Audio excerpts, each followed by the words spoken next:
ఏంటయ్యా ఇది? మిమ్మల్నే నా పేరు తలుచుకొనగాని ఏ పని మొదలుపెట్టరు, కాని నన్నే అవమానిస్తున్నారే. అందరూ కలిసి చేసుకునే పండుగని చివరకు తిట్టుకునే దండగలా చేశారే. మా అమ్మ నన్ను పసుపుతో చేస్తే మీరేమో దాన్ని కాస్త ప్లాస్టర్ ఆఫ్ పారిస్ లోకి మార్చేశారు. నాకేం రంగులు కావాలని అడిగానా? మట్టితో చేస్తే వరాలివ్వనన్నానా?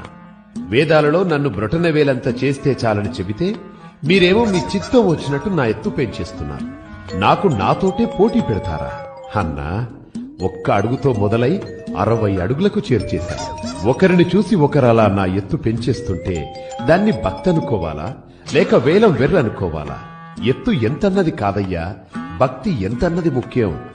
పోనీ సంవత్సరానికోసారైనా మీరు పిలిచారు కదా అని నేనొస్తే ఒక వేద పారాయణం లేదు, ఒక మంచి సంగీతం లేదు, వికిలి పాటలు, వెర్రి డాన్సులు. అది నా పెద్ద చెవులే హోరెత్తిపోయేలా.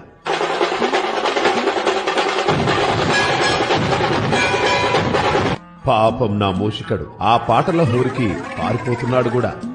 ఇక చుట్టుపక్కల జనాలైతే రోజు అష్టోత్తరం సంగతి ఎలా ఉన్నా మీ గోలకి తిట్టదండకం చదువుతున్నారు. అవును, నాకు లడ్డూలు ఇష్టమని ఎవరయ్యా చెప్పారు? నేను ఉండ్రాళ్ళకి బ్రాండ్ అంబాసిడర్ని కదా. మరి ఆ లడ్డూలేంటి, వాటి సైజులేంటి, పైగా ఆ వేలం పాటలేంటి? అసలు నా కథ, నా రూపమే కాదు, నా ప్రసాదం